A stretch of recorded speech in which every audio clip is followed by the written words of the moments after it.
She stood alone in the middle of a glittering crowd, her hands trembling, her heart pounding so loudly it felt like everyone could hear it. Eyes surrounded her, cold, curious, judgmental. Somewhere behind her, a man laughed softly, the kind of laugh meant to wound. "I invited you here." His voice echoed with cruel satisfaction, "so everyone can finally see what you became." She lifted her head, fighting tears, forcing herself to breathe. Then a deep, unfamiliar sound cut through the air. Whoop, whoop, whoop. Conversations froze. Glasses stopped mid-air. Heads slowly tilted upward as the ground began to vibrate beneath their feet. The sound grew louder. Something was coming from the sky. Before we begin this story, tell us in the comments where you're watching from and what time it is in your city. And if you believe stories can still restore faith in humanity, don't forget to subscribe to this channel. Long before the sound of that helicopter ever cut through the sky, Amina's life had already been shaped by silence. The kind of silence that grows inside a woman who learns too early that her pain is inconvenient to others. She was born on the edge of a crowded African city where rusted zinc roofs shimmered under the sun and dreams learned to whisper instead of shout. Her mother died when she was 16. Her father followed not long after. From that moment on, Amina learned a brutal truth. If she did not stand up, no one would lift her. That was when she met Kola. Kola was charming in the way confident men often are, quick with jokes, loud with opinions, always certain the world owed him something. He dressed well, even when his pockets were empty. He spoke about the future as if it were already bending toward him. "You see this city," he once said, pointing across the busy road. "One day, I'll own half of it." Amina smiled then, not because she believed the words, but because she believed the man. When Kola asked her to marry him, there was no ring, no grand promise. Just a quiet evening, and his hand resting on hers. "Life will be hard," he said, "but if you stay with me, I'll never let you walk alone." She said yes. At first, their marriage felt like survival done together. They lived in a single-room apartment where the walls sweated during the rainy season and the power vanished without warning. Amina worked long hours, selling food, cleaning houses, doing whatever paid something. Kola searched for opportunities, always talking, always planning. When money was short, Amina stretched it. When food was scarce, she ate less. When Kola failed, she encouraged him. "Your time will come," she whispered at night when he lay restless beside her, and slowly it did. Kola landed a job through a connection, then another. His clothes became sharper, his phone more expensive, his voice changed too. It grew firmer, louder, less patient. Amina noticed the shift before he did. At first it was small things.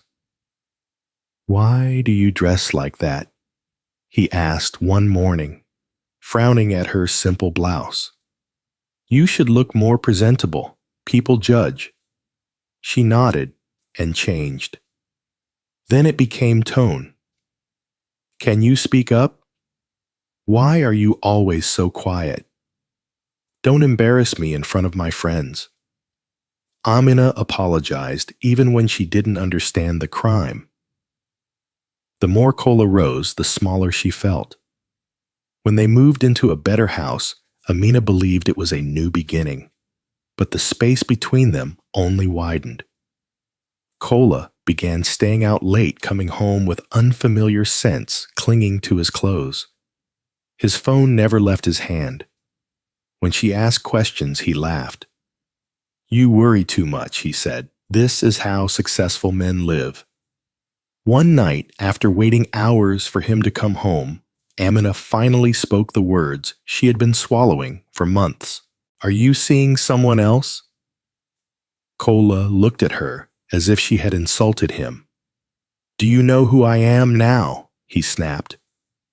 "Women chase me. That doesn't mean anything." Her heart sank. "So, is there someone?" she asked softly. Kola scoffed. "You should be thanking God I still come home to you." That was the night something inside Amina cracked, not loudly, not dramatically, but enough that she felt the cold rush in. From then on, the humiliation became casual. Kola corrected her in public. He compared her to other women without shame. When she suggested opinions, he dismissed them. "You wouldn't understand these things." When she cried, he grew irritated. "Why are you always emotional? Can't you be like other women?" Still, Amina stayed, not because she was weak, but because she believed marriage meant endurance. Because she remembered the man he used to be. Because leaving felt like failure, and she had already lost too much in her life. Then came the woman. Her name slipped out during an argument thrown like a weapon. "She's educated. She's connected. She fits the life I'm building." Amina stood frozen as the truth finally stood naked between them. "You're replacing me," she said. Kola didn't deny it. "This marriage has reached its limit," he replied calmly. "I've outgrown you." Those words followed her into sleep, into waking, into silence. The divorce was swift and merciless. Kola hired lawyers. Amina signed papers she barely understood. The house was not in her name. The accounts were not hers. The years she had given were not counted. When she asked where she was supposed to go, Kola shrugged. "You'll manage. You always do." On the day she left, she carried one suitcase. No furniture, no savings, no apology. As she stepped outside, Kola watched from the doorway. "You had your chance," he said coldly. "Don't blame me for choosing better." Amina did not reply. She walked away with her back straight and her chest burning, even as something inside her screamed. That night, in a small rented room, Amina sat on the floor and finally let herself cry. Not for the man she lost, but for the woman she had been while loving him. She whispered to the darkness, unsure who was listening, "I will survive this." She did not know yet how. She did not know what the future held, but somewhere deep beneath the hurt, a quiet strength was waking up. If divorce was the blade that cut Amina free, what followed was the slow bleeding that no one warned her about. The world did not collapse loudly. It carried on, indifferent, busy, unforgiving. Every morning, people rushed past her as if she were invisible. Every night, the city hummed with lives that were not hers. Amina rented a tiny room at the back of an aging compound where the walls were thin and the neighbors argued through the night. The mattress was old. The ceiling leaked when it rained. Still, she told herself it was temporary. She woke before dawn each day, washing clothes by hand, selling snacks, by the roadside cleaning offices when someone called. The work was endless, but the money never enough. Some days she skipped meals. Other days she pretended hunger was discipline. What hurt more than the poverty was the way people spoke to her now. At the market, women whispered, "That's Cola's ex-wife, the one he left. Poor thing. Or maybe she wasn't good enough." Their pity stung worse than insults. One afternoon, as Amina was arranging her small tray of goods, she saw Cola's car drive past. Polished, shining, untouched by struggle. Beside him sat a woman, dressed in elegance, her laughter spilling freely from the open window. Cola did not look her way. Amina's hands trembled, not from anger, but from the sudden sharp realization that he had erased her without effort. Later that evening, her phone buzzed. It was Cola. She stared at the screen for a long time before answering. "What do you want?" she asked quietly. "I just wanted to inform you." He said, his voice smooth, rehearsed. "I'm getting married." Amina closed her eyes. "That's good," she replied after a pause. There was silence on the line. Then he laughed. "You don't sound surprised." "I'm not." He cleared his throat. "You should move on too. Dwelling won't help you." She felt the familiar heat of humiliation rise in her chest. "I'm not dwelling," she said. "I'm surviving." "Well," Cola replied lightly, "don't expect miracles." The call ended. That night, Amina sat on the floor of her room, staring at the cracked wall. She remembered every meal she had skipped, so Cola could eat. Every dream she had folded away, so his could stand tall. And yet, she did not hate him. What she felt instead was exhaustion. Weeks passed, then months. The city taught her lessons she never asked for. That kindness often came with conditions. That silence was safer than honesty. That dignity was expensive when you were poor. One day, after a long shift cleaning offices, Amina collapsed on her bed and stared at the ceiling. Her body ached. Her spirit felt thin. "Is this it?" she whispered. "Is this all I'm allowed?" The question frightened her, because deep down, she knew the answer could not be yes. Around that time, something small but strange began to happen. People noticed her, not in the way they used to, judging, measuring, but in quiet moments. A shop owner let her rest without charging. A woman paid extra for her snacks. A security guard offered her water after seeing her struggle under the sun. None of them knew her story. None of them owed her anything. But they saw something in her eyes. Resilience. One afternoon, as Amina was closing her tray, she noticed an older man struggling nearby. His car had stalled in the heat. Sweat ran down his face as he tried unsuccessfully to push it aside. Without thinking, Amina put down her things and walked over. "Sir, are you okay?" she asked. He looked surprised. "I'll manage," he replied, though his shaking hands said otherwise. She helped him push the car to the side of the road. It was heavy. The sun burned. Her arms screamed in protest. When it was done, she stepped back, breathing hard. "Thank you," the man said sincerely. "Most people just pass by." Amina smiled faintly. "I know how that feels." He studied her for a moment, then nodded slowly, as if understanding something deeper.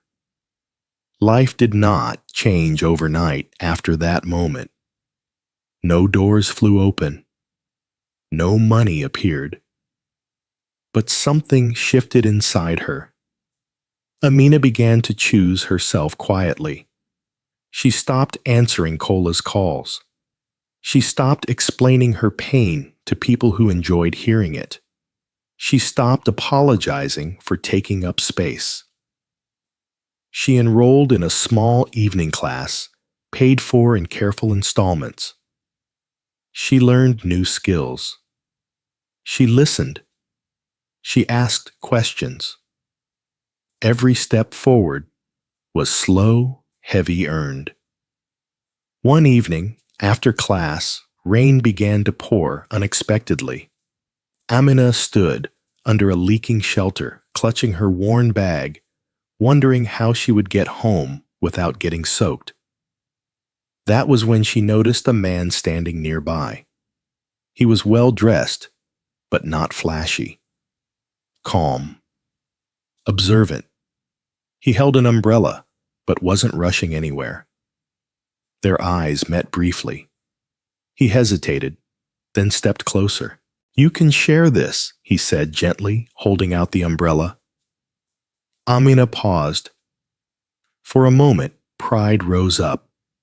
Then, fatigue pressed it back down. "Thank you," she said. They walked together in silence as rain hammered the ground around them. The city blurred into reflections of light and shadow. "I'm Daniel," the man said eventually. "Amina," he nodded. "You look tired." She laughed softly. "That's life." Daniel smiled, not pitying, not curious, just present. "Life can be heavy," he said, "but it doesn't have to break us." Something about the way he said it felt different. Not like advice, not like a promise, just truth. As they reached a crossroads, Amina stopped. "This is me," she said. Daniel nodded. "Take care of yourself, Amina. You too." She watched him walk away, disappearing into the rain. Amina did not know it yet, but that quiet moment, small, unremarkable, almost forgettable, was the first step into a chapter she never imagined for herself. A chapter not built on survival alone, but on becoming. Amina did not think much about the man with the umbrella after that night. Life had taught her not to attach meaning too quickly, not to decorate brief kindness with hope. Kind moments came and went in the city like passing clouds. You felt their shade, then the sun returned unapologetic, so she went back to her routine: morning work, afternoon heat, evening classes, night silence. Yet something had changed. It was subtle at first, almost unnoticeable. Amina began to walk a little straighter. She looked people in the eye more often. When customers tried to underpay her, she said no calmly, without anger, without fear. When exhaustion pressed against her chest, she reminded herself why she was still standing. "I am not finished," she whispered to herself on difficult days. Her evenings became sacred. Sitting in a cramped classroom with flickering lights, she absorbed knowledge, the way dry ground absorbs rain. She wrote notes carefully, as if each word mattered, because to her, it did. One night, as she stepped out after class, she saw Daniel again. He stood across the street talking on his phone, his posture relaxed, his voice low and steady. When he noticed her, he paused, smiled, and ended the call.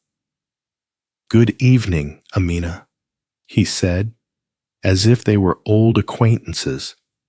She was surprised, but not uncomfortable. "Good evening." They walked side by side for a few minutes before Daniel spoke. "How is life treating you?" Amina considered the question. "It's teaching me," she said honestly. Daniel smiled at that. They didn't talk about work or money or dreams.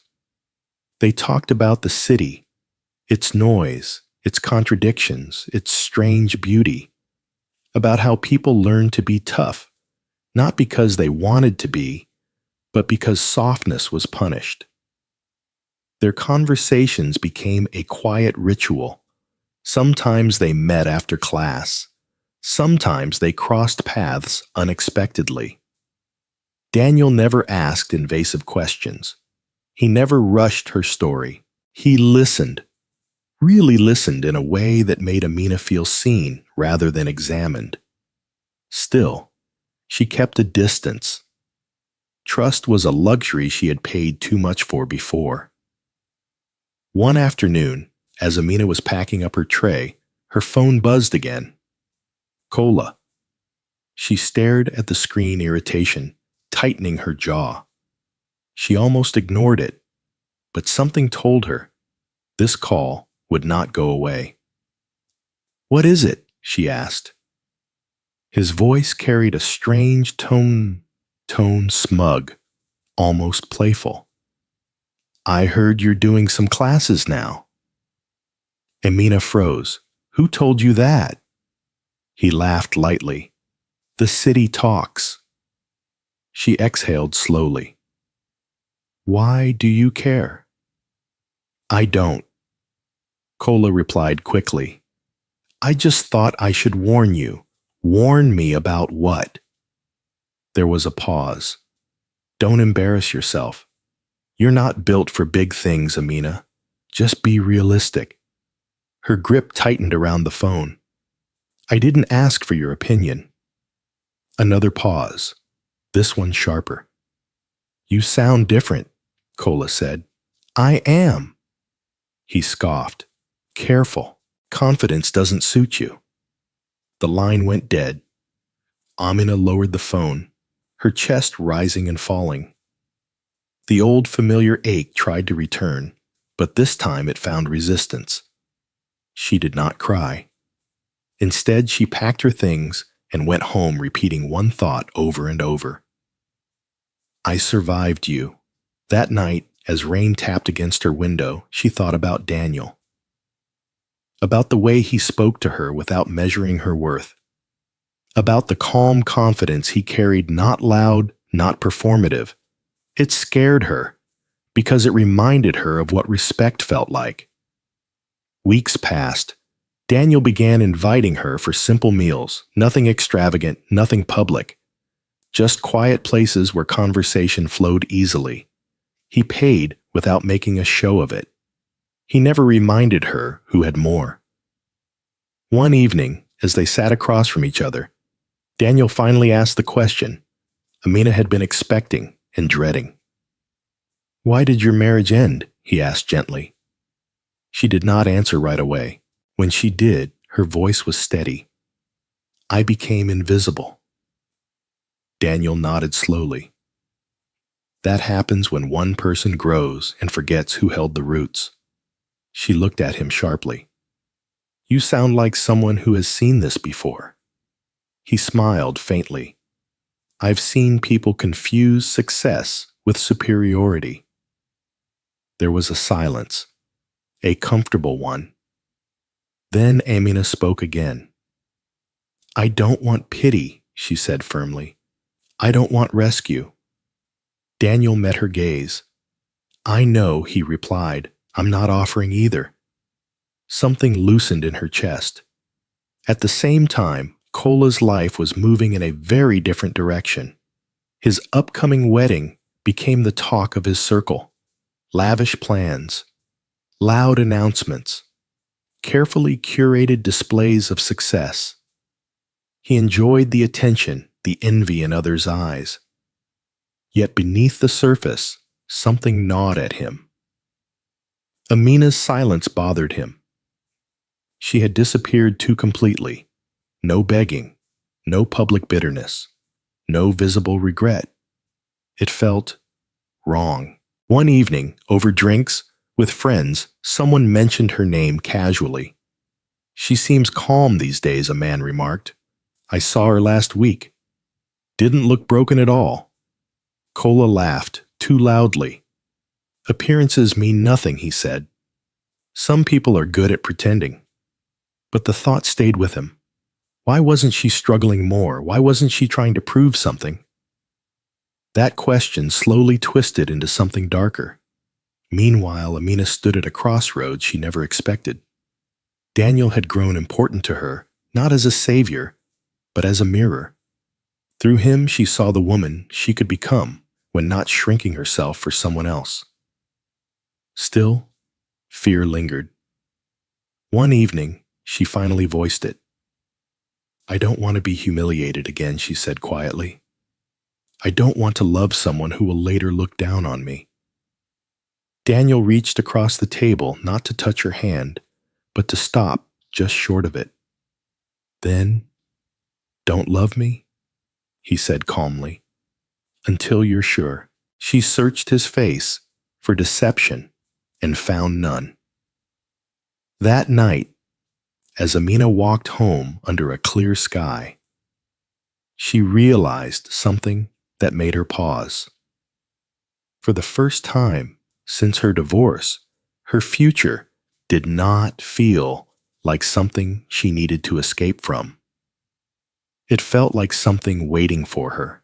The day Amina finally allowed herself to hope, she almost didn't recognize the feeling. Hope felt dangerous, like standing at the edge of something high, unsure whether it would lift you or let you fall. Life continued in its familiar rhythm, but beneath it, a quiet transformation was taking place.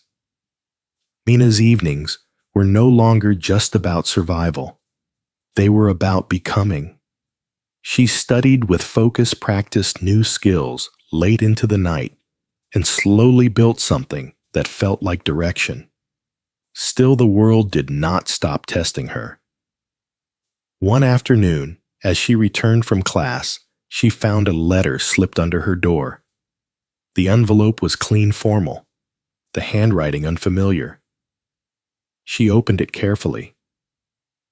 It was an invitation. Cola's engagement celebration. Her breath caught. At first, she laughed, short, disbelieving. Why would he invite her? She read the card again. The wording was polite, almost generous. A celebration of love. A chance to reconnect with old acquaintances. But Amina felt it immediately. This was not kindness.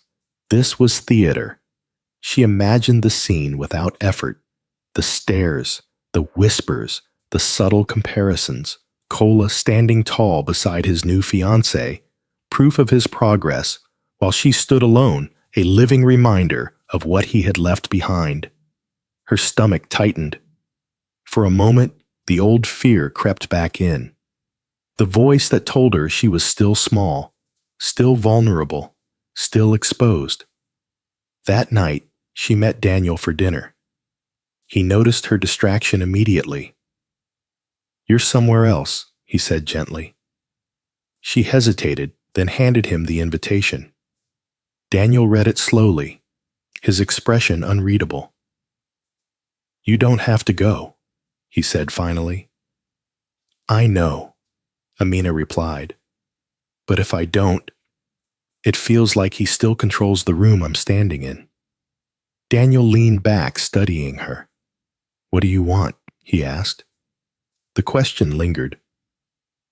"I want to stop being afraid of him," she said quietly. "I want to walk into a space where I was once diminished and not disappear." Daniel nodded. "Then go," he said. "But go on your own terms." She looked at him surprised. "You're not worried?" she asked. "I trust you," Daniel replied simply. The days leading up to the event were heavy. Amina prepared herself, mentally rehearsing calm responses, reminding herself that dignity did not require defense. She chose a simple dress, nothing extravagant, nothing apologetic. On the day of the celebration, she stood in front of the mirror and barely recognized the woman looking back at her. Her posture was different, her eyes steadier. She was still nervous, but she was not small. The venue was exactly what she expected. grand, loud, designed to impress. Laughter echoed off polished surfaces. Cameras flashed. When Amina entered, conversations dipped for a fraction of a second, then resumed. She felt the weight of recognition settle over the room. There she is, the ex-wife. Kola noticed her almost immediately. For a moment, surprise flickered across his face, quickly replaced by a confident smile. He walked toward her, his fiancée on his arm. "Amina," he said loudly, as if announcing her presence. "You came." She nodded. "Congratulations," she replied calmly. His fiancée glanced at her with polite curiosity, then looked away. Kola gestured around the room. "Quite a place, isn't it?" he said. "Life has been generous." Amina met his gaze. "I see that."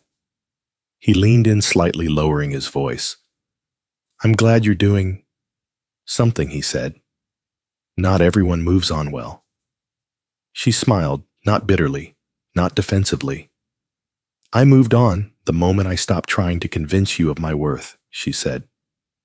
The smile froze on his face for half a second. Then he laughed.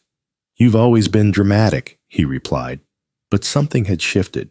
Throughout the evening, Kola made a point of drawing attention to her presence, introducing her as his first wife, recounting stories that painted him as the patient, generous one.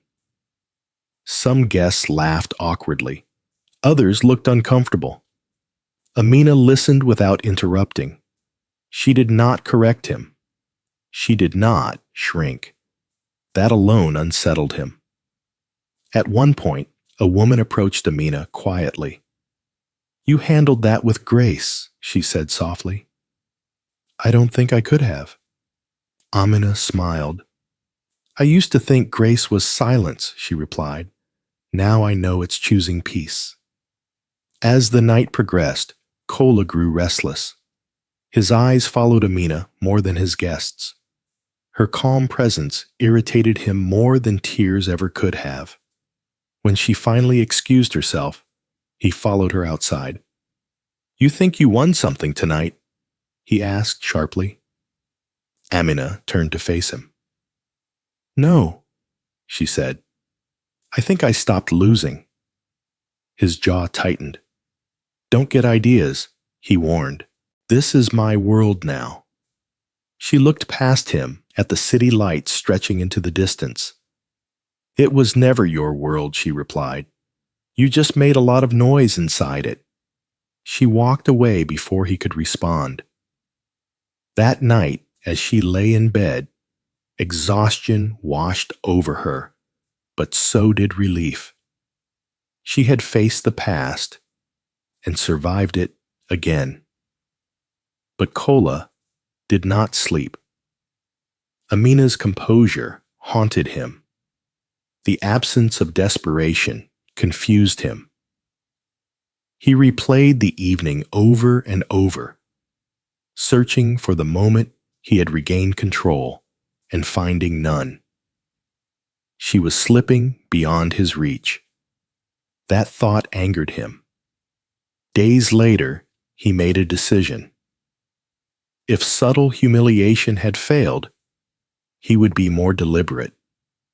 He would remind her and everyone else exactly where she belonged. Meanwhile, Amina's life continued to unfold quietly. Daniel invited her to an event, a formal one. She hesitated. "I don't belong there," she said honestly. Daniel smiled. "Belonging isn't granted," he replied. "It's claimed." She agreed to go, not knowing that this choice would place her directly in the path of Kola's next move. The stage was being set, not just for embarrassment, but for reckoning. The invitation arrived 3 weeks after Kola's engagement celebration, and this one didn't pretend to be friendly. It was heavier paper sealed with a glossy crest from a high-end events company in the city. The message inside was short, polished, and sharp like a knife wrapped in silk. A corporate gala and charity auction, hosted by Nuru Heights Development Group, dress code, black tie, guests of honor, influential business leaders, media personalities, and investors. Amina read the last line twice.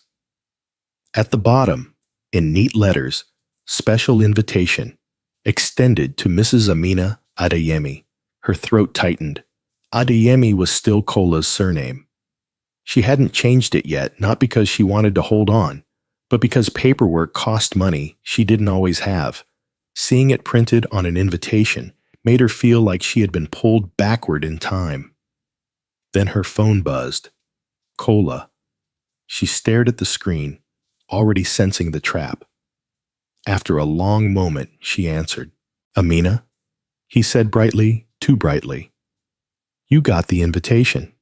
Yes, she replied. Careful. I'm glad, Kola, continued, voice smooth as oil.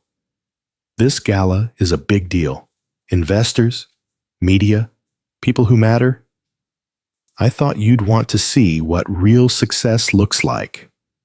Amina's fingers tightened around the phone. Why are you inviting me? She asked. Kola chuckled. Come on, don't be suspicious. We're adults. I'm moving on. You're moving on. I just wanted you to be there. She heard it in the pause, in the way he didn't say her name with warmth, only with possession. I'll think about it, she said. Oh, don't think too long, Kola replied, and his voice sharpened just a little. You wouldn't want to miss your chance to be included. The line went dead. That evening, Amina sat on the edge of her bed, the invitation in her lap, the air heavy around her. She knew the truth. Kola didn't want her there as a guest. He wanted her there as a comparison, a prop, a reminder to everyone that he had upgraded. But another part of her, stronger, now refused to hide. She met Daniel after class, holding the invitation like evidence. Daniel read it quietly. His eyes didn't narrow with jealousy. They narrowed with understanding. He's planning something, Amina said. Yes, Daniel replied calmly. And he wants an audience. Amina swallowed. I don't want to run anymore, she admitted. But I also don't want to walk into a room where I'm the joke. Daniel's gaze softened. Then you won't be the joke, he said. She looked up. What does that mean? Daniel hesitated, like someone choosing his next words carefully. It means, he said, you don't walk in alone unless you want to. Amina's heart thudded. She had never asked Daniel directly about his life beyond the calm surface he offered. She knew he was successful, yes. She knew he had resources, but he never flaunted them. He never used wealth as a voice. What are you not telling me? She asked quietly. Daniel exhaled through his nose, almost amused. I didn't want my life to become the reason you trusted me, he said. I wanted it to be my character. Amina stared at him. And your life is? She asked. Daniel looked her in the eyes. I own Nuru Heights, he said simply. The words landed like thunder. Amina blinked, unsure she heard correctly. Nuru Heights, she repeated. The company hosting the gala. Daniel nodded once. Silence stretched between them. Amina's mouth opened, then closed again. Her mind raced, trying to connect all the small things, the calm confidence, the way people subtly greeted him with respect, the way he moved through the city like he belonged anywhere. You're that Daniel, she whispered. I am, he replied. Amina's breath trembled. Why didn't you say so? Daniel's face softened. Because I've seen what money does, he said. I've watched people smile at the title and ignore the soul behind it. I didn't want that with you. Amina looked away, blinking hard, her chest filled with a strange mixture of relief and fear. Relief, because she finally understood why he had always felt steady, like a man who didn't need to prove anything. Fear, because she had once loved a man who changed when success arrived. "What if you changed too?" she asked quietly. Daniel leaned forward slightly. "I can't promise life won't change," he said, "but I can promise I will not use power to shrink you. I want you to stand beside me, not behind me." Amina's eyes stung. For a long moment, she said nothing.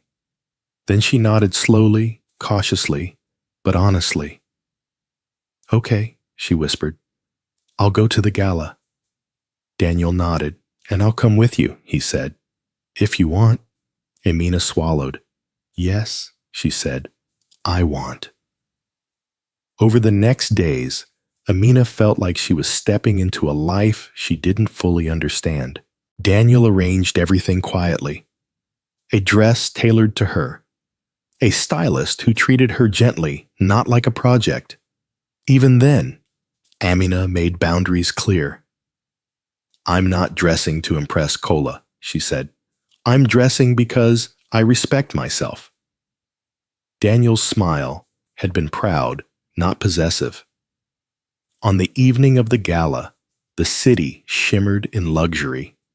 The venue was a towering hotel with marble steps and golden lighting. Black cars lined up. Cameras flashed. The air smelled like expensive cologne and ambition. Inside the room was a sea of power. Men in suits, women in gowns.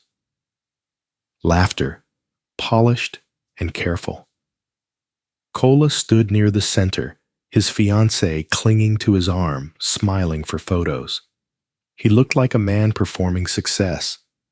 His eyes scanned the entrance every few seconds. He was waiting for Amina. He wanted to see her walk in alone, plain, nervous, easily crushed. He wanted to lean down and whisper something sharp. He wanted to watch people smile politely, then forget her again. He wanted the satisfaction of control. At last, he saw movement at the entrance. Amina stepped into the room. For a moment, the crowd barely noticed her.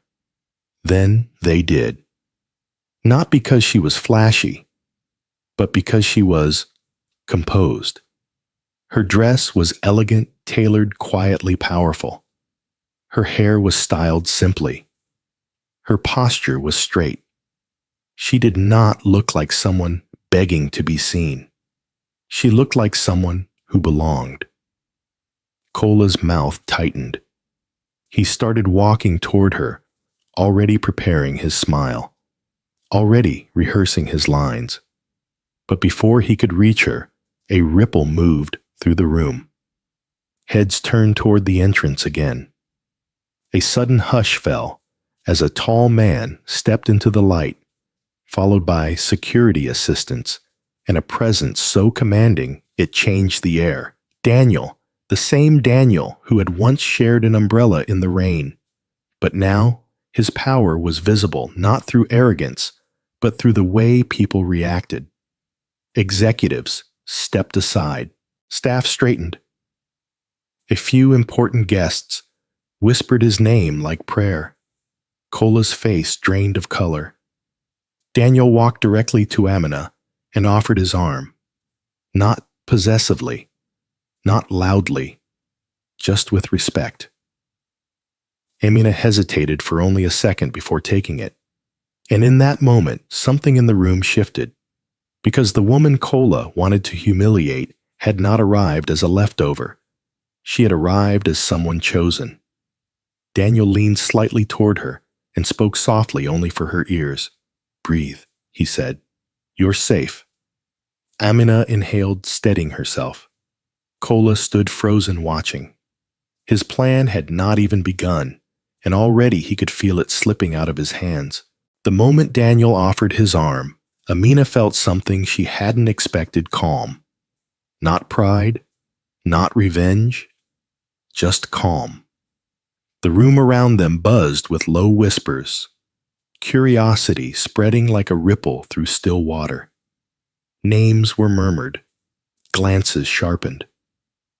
The kind of attention that usually made Amina want to disappear now brushed past her without sinking in. She focused on her breath. In, out. Daniel guided her gently through the room, not toward the center, where eyes burned brightest, but to a quieter corner near a tall window overlooking the city lights. He did not rush. He did not announce. He simply walked as if he belonged, and by extension, so did she. Kola watched from across the room, his jaw tight, his smile fading into something brittle. He had imagined this night many times. Amina, arriving late, unsure, alone. Amina, standing small beside towering success. Amina, proving without words that leaving her behind had been the right choice. But this was not the script. His fiancée leaned toward him, whispering, "Who is that man with her?" Kola forced a laugh. "Just someone she's using," he said. "She's always needed help." Yet his eyes betrayed him, because he knew that wasn't true. Across the room, Daniel handed Amina a glass of water. "You don't have to stay long," he said softly. "We can leave whenever you want." Amina nodded, grateful for the choice. As if summoned by the sight of them together, guests began to approach politely, carefully. Introductions were exchanged, compliments offered, questions asked, then subtly redirected to Daniel, whose presence commanded a different level of respect. Still, he never spoke over Amina, never corrected her, never treated her like an accessory to his power. When someone addressed him only, he redirected the attention. "My wife has a sharp perspective on that," he said once casually. The word wife made Amina's chest tighten, not with fear, but with something warmer, something grounding. She caught Daniel's eye, surprised. He smiled faintly. Across the room, Kola felt the pressure build. The more Daniel elevated Amina without effort, the smaller Kola felt. This was not how power worked, at least not the way he understood it. Power to him was dominance, display, control. Daniel's power was quieter, and somehow more devastating. Unable to stand it any longer, Kola excused himself from his fiancée and walked toward them, wearing the practiced smile he used in boardrooms. "Amina," he said loudly enough for others to hear, "you look different." She turned slowly, meeting his gaze. "So do you," she replied evenly. Kola extended his hand to Daniel. "I don't believe we've met." Kola Adeyemi. Daniel took his hand, firm but brief. "Daniel," he said. No title, no flourish. Kola's smile tightened. "And what do you do, Daniel?" he asked, already planning to enjoy the answer. Daniel didn't respond right away. He glanced at Amina, as if silently asking permission. She nodded once. "I'm involved in development," Daniel said simply. Kola laughed.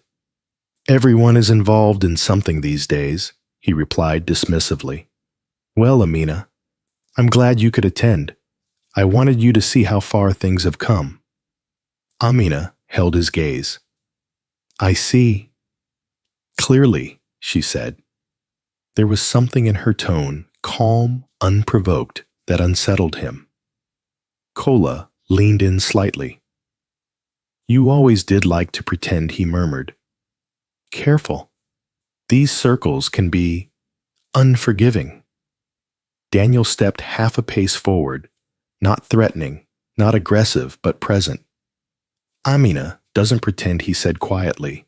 "She chooses." The surrounding air thickened.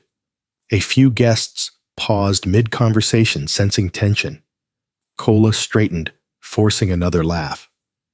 "Well," he said, clapping his hands lightly, "enjoy the night.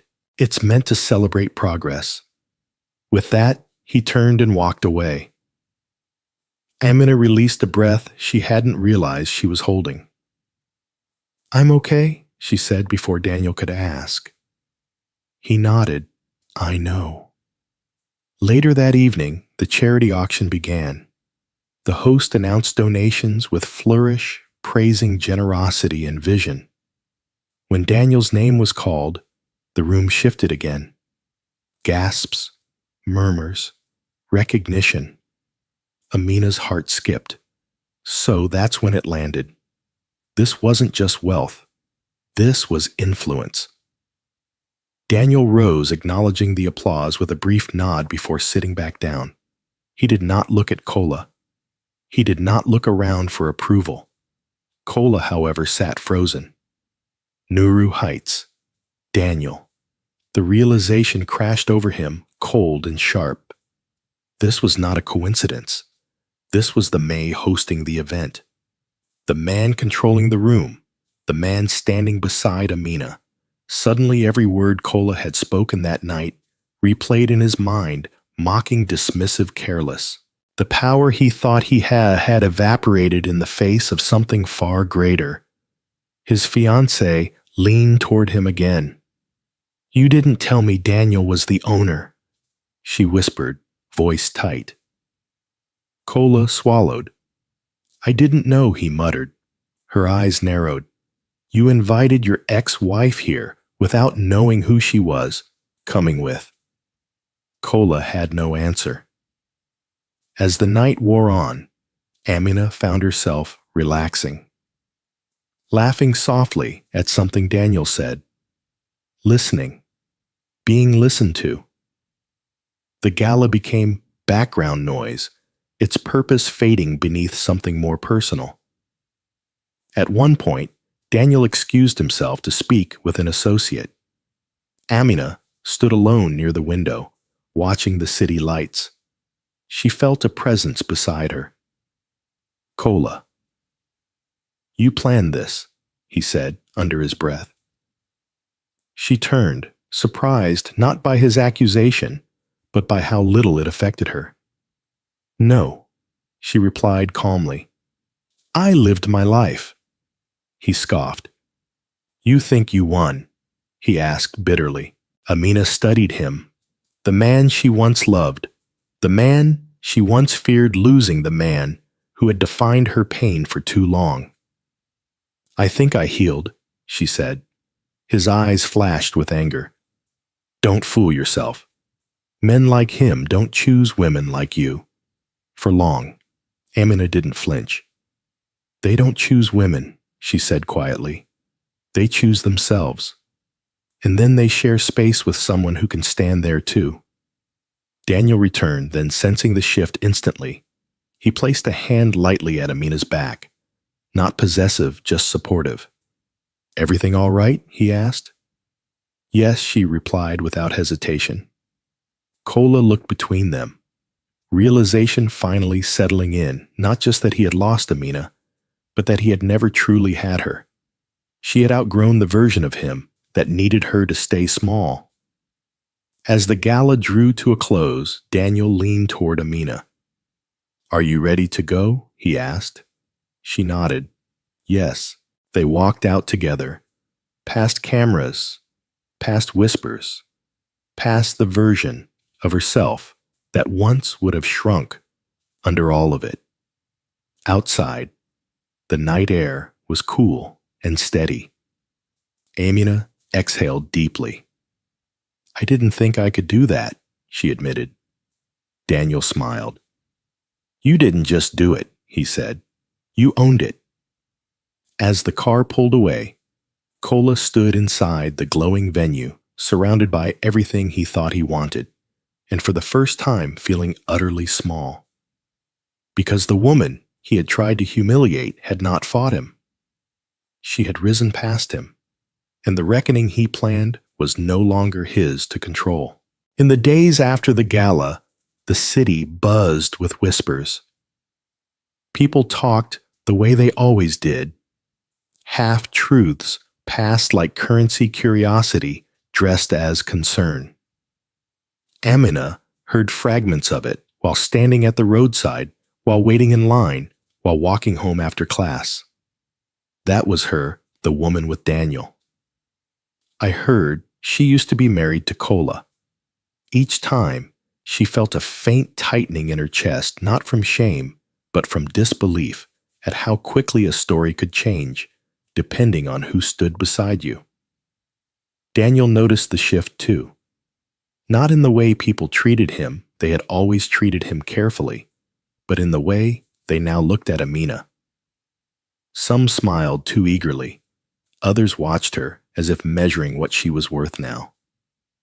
One evening, as they sat quietly on Daniel's balcony, overlooking the city, Amina finally spoke the thought she had been carrying. I don't want to become a story people tell only because of you, she said. Daniel didn't answer immediately. He poured her tea, then sat across from her, giving the words the space they deserved. You won't, he said finally, but the world may try. She met his gaze. I don't want doors opened for me just because of your name. He nodded. That fear means you're still yourself, he replied. Power reveals people. It doesn't create them. Amina exhaled slowly. Still something inside her felt unsettled. The gala had been a victory, but also a mirror. It had shown her how fragile dignity could be when the world decided to rewrite your worth overnight.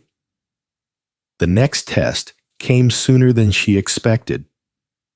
One afternoon, Daniel invited her to visit one of his development sites on the outskirts of the city.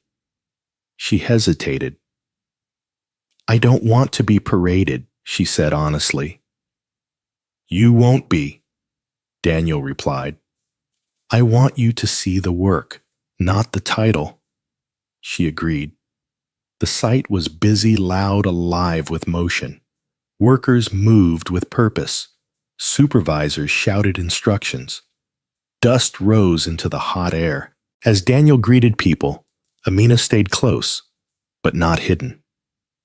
Some workers recognized her from the gala. A few whispered. Others simply nodded respectfully. Then a young woman approached Amina hesitantly. Excuse me, she said softly. You're Mrs. Adeyemi, right? Amina stiffened. I used to be, she replied. The woman flushed. I'm sorry, I didn't mean... She paused, then gathered courage. I just wanted to say, thank you. Amina blinked. For what? For being here, the woman said. People like me don't often see women like you standing confidently next to men like him. It matters. Amina felt something warm and unexpected bloom in her chest. Thank you, she replied, but I'm still figuring things out too. The woman smiled and walked away. Daniel watched the exchange quietly. You see, he said later, your presence already means more than you think. That night, Amina lay awake, thinking about the woman's words. Was she ready for this? Visibility had a cost. And Amina had spent years learning how to survive invisibility. Meanwhile, Kola was unraveling. The gala had left him exposed in ways he couldn't control. Business contacts began returning his calls more slowly. His fiancée grew distant, her trust shaken by the realization that Kola had invited humiliation into their lives through arrogance. You made us look foolish, she snapped one evening. You said she was nothing. Kola slammed his glass down. She is nothing, he insisted. She just got lucky. But the words tasted bitter. What haunted him wasn't Daniel's wealth. It was Amina's composure, the way she hadn't begged, hadn't explained, hadn't tried to prove anything. That was power Kola didn't understand. Driven by wounded pride, he did the one thing he had always done when control slipped from his hands. He tried to rewrite the narrative. He called a journalist he knew, spoke casually, planted seeds. She was always ambitious, he said lightly, always looking for a way up. Within days, an article appeared, carefully worded, thinly veiled, Amina Adeyemi, from obscurity to the top. A Cinderella story. Amina saw it while scrolling her phone late at night. Her stomach dropped. The article didn't outright insult her. It didn't need to. It implied, suggested, framed her life as a climb powered by proximity rather than perseverance. She closed the app, hands shaking. Daniel found her sitting in silence minutes later. "You saw it," he said. "Yes," she replied quietly. He sat beside her. "We can respond," he offered. "Correct it." Amina shook her head slowly. "No," she said. "Not like that." She stood, pacing the room. "I didn't survive everything, just to be reduced to someone's lucky break," she said, voice trembling with restrained anger. "But I also don't want to fight shadows." Daniel listened. "What do you want to do?" he asked. Amina stopped pacing. "I want to speak," she said, in my own voice. The next week, Amina accepted an invitation to speak at a small community forum. Nothing glamorous, nothing televised, just a room filled with women, students, workers. Daniel attended quietly, sitting in the back. Amina stood at the front, hands steady, voice calm. "I've been called many things," she began. "A failure, a survivor, a success story. Today I want to tell you something simple." The room stilled. "I am not here because of who I married," she said. "I am here because I did not disappear when life tried to erase me." She spoke about dignity, about patience, about rebuilding yourself when no one is watching. She did not mention Kola. She did not mention Daniel's wealth. She spoke about choice. The room erupted in applause, not polite, but sincere. Daniel watched with quiet pride. Afterward, a young girl approached Amina, eyes shining. "I want to be like you," she said. Amina smiled gently. "Be better," she replied. "Be yourself." That night, Daniel and Amina stood on the balcony again, the city humming below. "You handled that beautifully," Daniel said. Amina leaned against the railing. "I was afraid," she admitted. "You still did it," he replied. She turned to him. "Daniel," she said softly, "I need to know something." He met her gaze. "If one day I choose to walk a different path, one that doesn't fit neatly into your world, will you let me?" Daniel didn't hesitate. "I will walk beside you," he said, "or step back. But I will never cage you." Tears filled her eyes, not from pain, but from release. For the first time, Amina felt truly seen, not as someone's past, not as someone's prize, but as herself. And somewhere across the city, Kola read the responses to the forum, watched the tide turn, and realized something too late. The woman he tried to humiliate was no longer playing his game. She was writing her own. After the forum, life did not suddenly become quiet. If anything, it grew louder, but in a different way. Amina began receiving invitations, panels, small conferences, community projects, seeking guidance, not endorsement. People wanted her presence, her voice, her story. Yet for the first time, she was careful about where she went and why. Daniel never interfered. He asked one question: before every decision. Does this serve who you are becoming? If the answer was no, she declined. That question became her compass. One afternoon, Amina visited the modest compound where she had once rented a leaking room. The landlord recognized her immediately, surprise flickering across his face. "You've done well," he said awkwardly. She smiled politely. "I'm still doing," she replied. She stopped by the room now, occupied by another young woman, exhausted, uncertain, carrying the same tightness in her eyes that Amina once had. Without announcing herself, Amina left an envelope behind with enough money to cover 3 months' rent. No speech, no lesson, just quiet mercy. That night, as Amina told Daniel what she had done, he didn't praise her. He simply nodded. "That's how change spreads," he said, without noise. Meanwhile, Cola's world was cracking in places he couldn't plaster over. The article he planted had not gone the way he expected. The narrative had slipped out of his control. Comments questioned his motives. Some hinted at bitterness. Others compared his bitterness to Amina's calm, and the contrast did him no favors. Business partners began asking uncomfortable questions. "You didn't tell us Daniel was Nuru," Heights, one investor said coolly. "You misjudged that situation badly," another added. At home, his fiancée grew colder by the day. "You said you had moved on," she said one evening. "But everything you do seems to revolve around her," Cola snapped. "She's using him," he said. "That's all." His fiancée laughed, not kindly. "You don't hate her because she left," she said. "You hate her because she didn't collapse." The words hit deeper than he expected. That same week, Daniel proposed. Not with spectacle, not with cameras, just the two of them, sitting under a wide African sky outside the city, the hum of life distant and soft.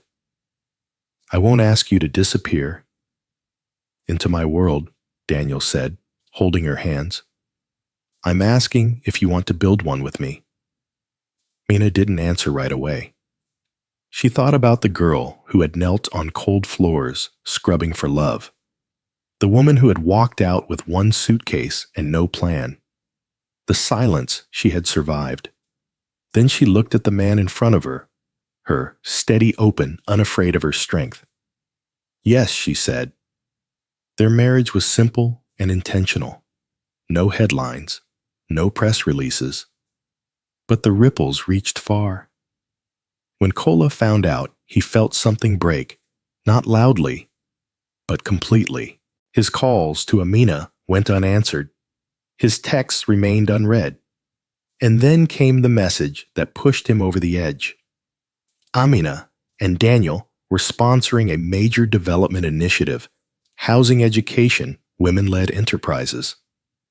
In Cola's district, he stared at the announcement, jaw clenched. It felt personal. He convinced himself it was. Fueled by wounded pride, Cola did what he did best. He planned. He reached out to old contacts, framed the initiative as exploitation disguised as charity. He hinted at scandals.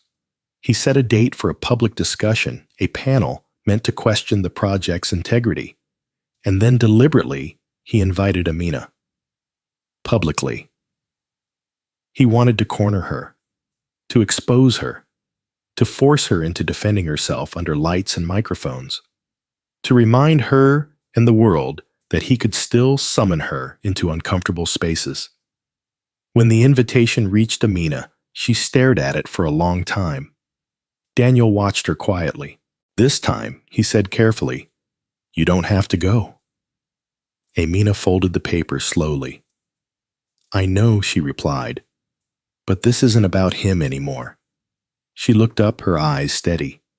It's about not running from rooms where truth needs to stand. The panel was scheduled at a large civic center. Media buzzed with anticipation. Amina arrived early alone. Daniel respected her request to let her face this moment herself. The room filled quickly.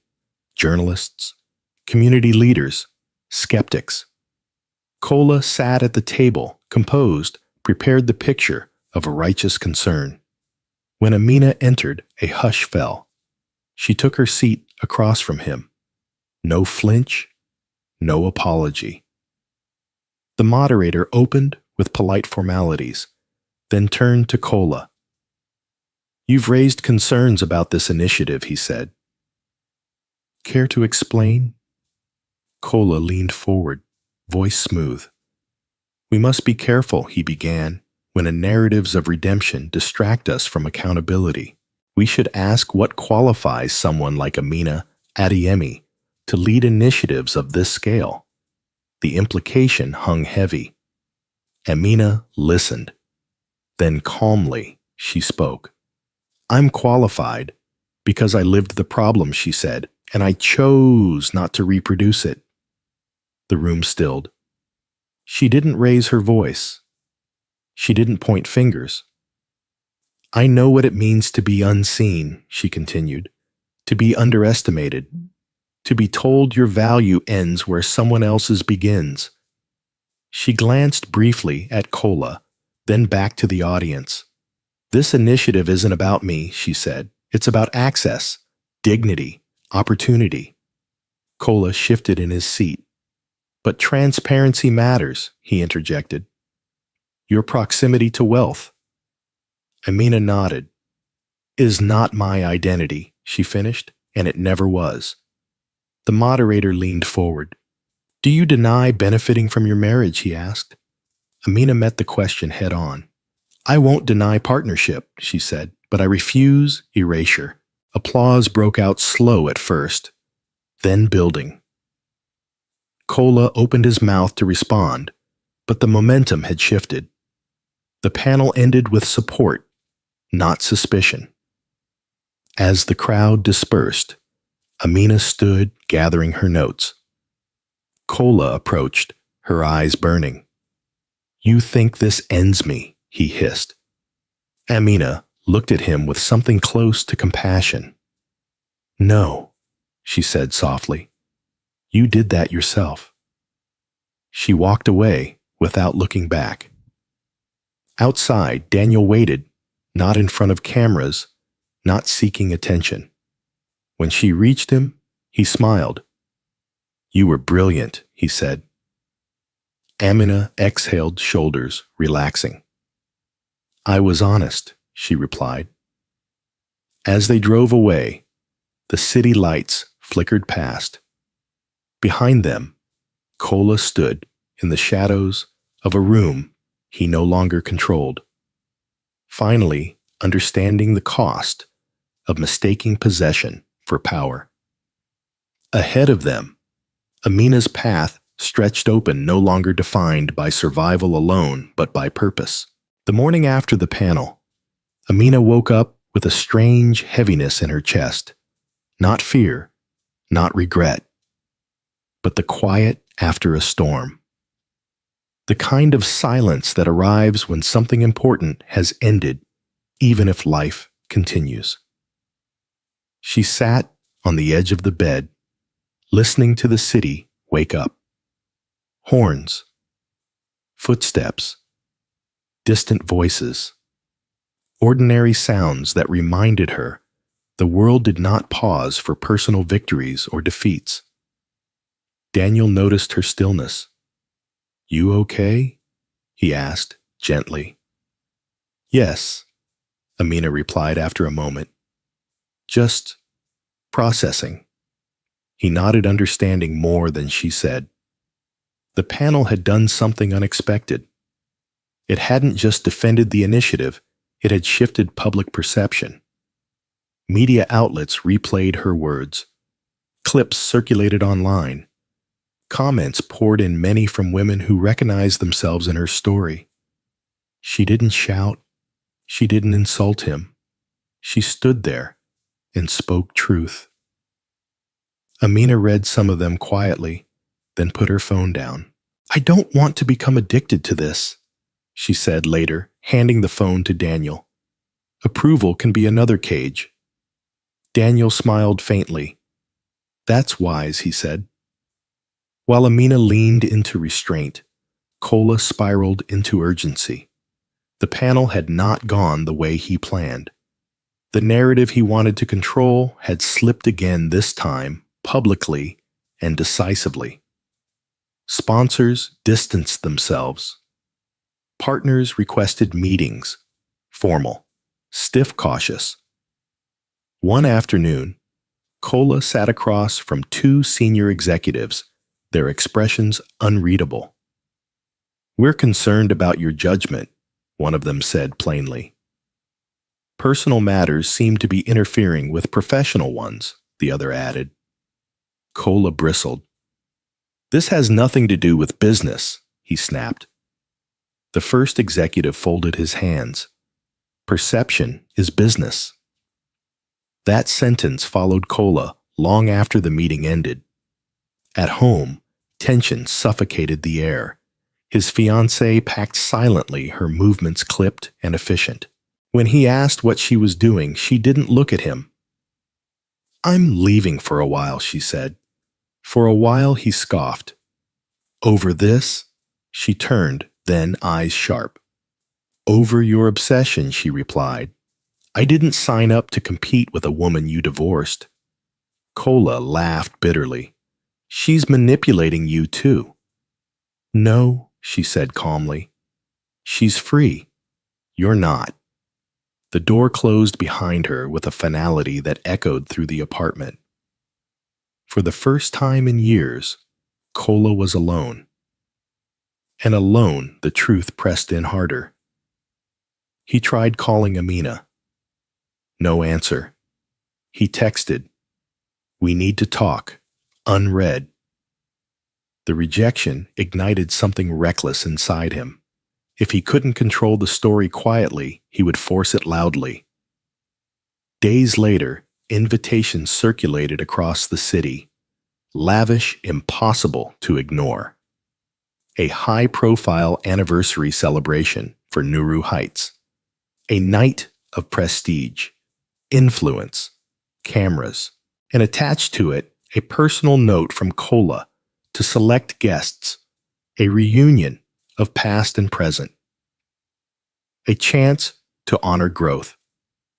The meaning was clear. He wanted a stage. Daniel read the invitation once, then set it aside. "This is the night," he said quietly. Amina didn't ask what he meant. She felt it too. "He's not done," she replied. "No," Daniel agreed. "But this time, he's walking into his own mirror." The day of the event arrived heavy with heat and anticipation. The venue was expansive open grounds prepared for spectacle. Media tents lined the entrance. Security moved with precision. Guests arrived dressed for attention. Kola stood near the center, rehearsing confidence, smiling, greeting, performing success with a desperation that only he could feel. He had arranged everything meticulously. The timing, the guest list, the moment. Amina would arrive. Alone, or at least that's what he told himself. And when she did, he would remind her publicly where she came from. He would frame her rise as coincidence, as dependency, as something fragile enough to be questioned. What he didn't plan for was silence. As the sun dipped lower, guests began murmuring. "Isn't Daniel supposed to be here already? I heard he's making an entrance." Kola's stomach tightened. Then came the sound. At first distant, almost unreal. A low, rhythmic thudding. Heads turned. Conversation stalled. The sound grew louder. "Whoop, whoop, whoop." Amina felt Daniel's hand tighten around hers. "Ready?" he asked softly. She nodded, heart steady. The helicopter appeared over the horizon, slicing through the sky with calm authority. Dust and wind swirled as it descended, drawing every eye upward. Kola froze. This wasn't part of the plan. The helicopter landed smoothly at the edge of the grounds. Security rushed forward, clearing space. Cameras pivoted instantly. The door opened. Daniel stepped out first, composed, unhurried. Then he turned back and offered his hand. Amina emerged beside him.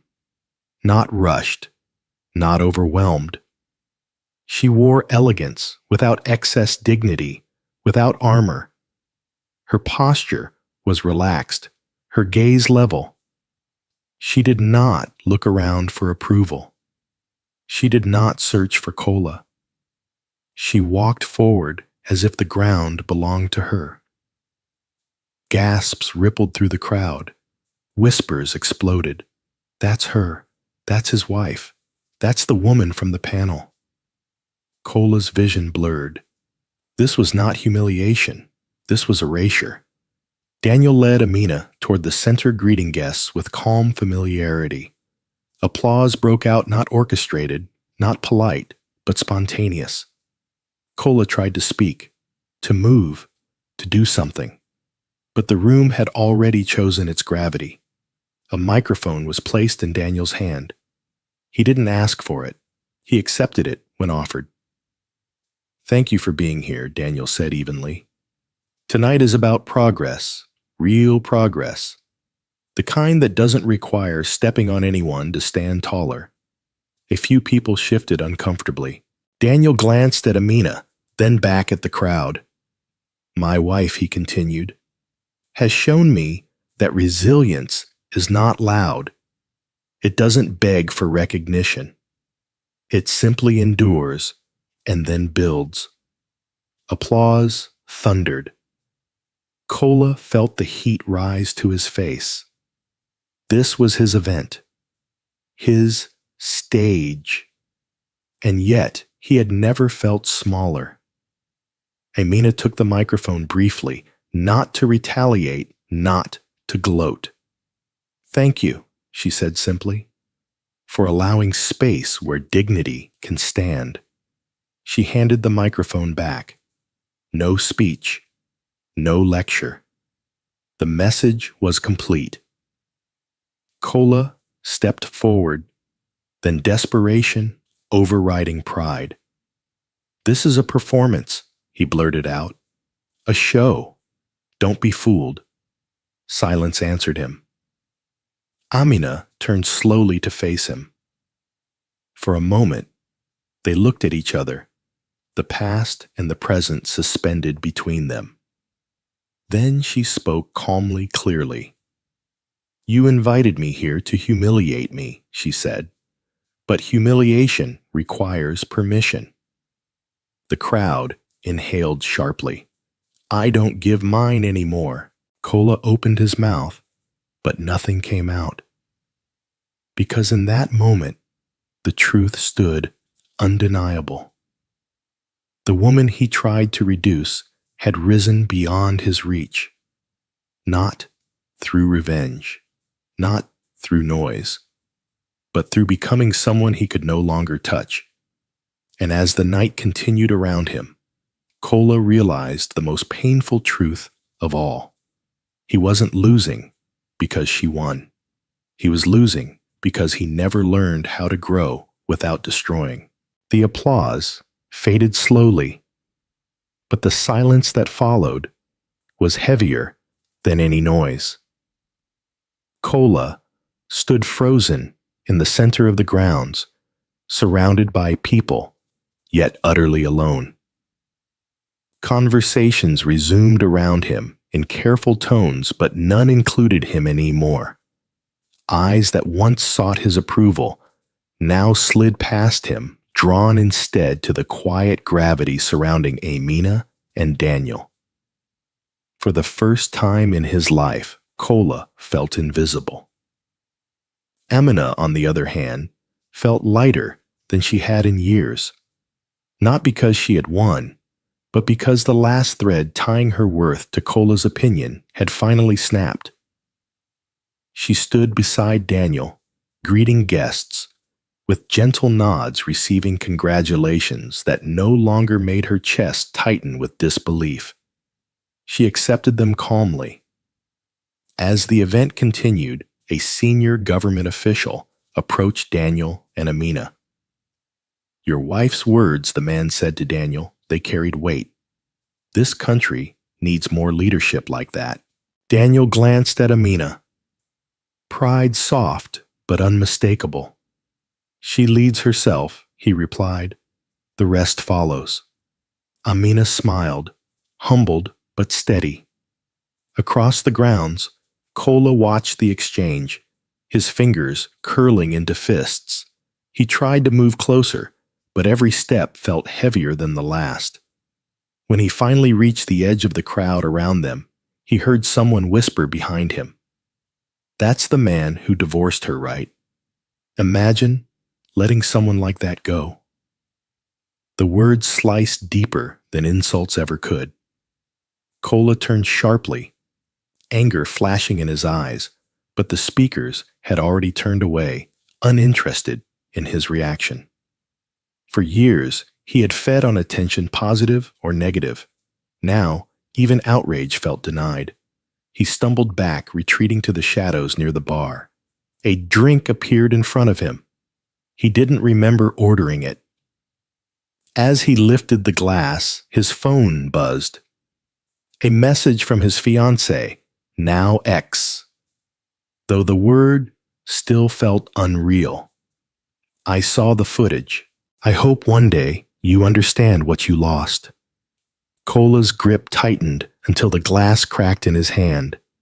A thin line of blood ran down his palm unnoticed.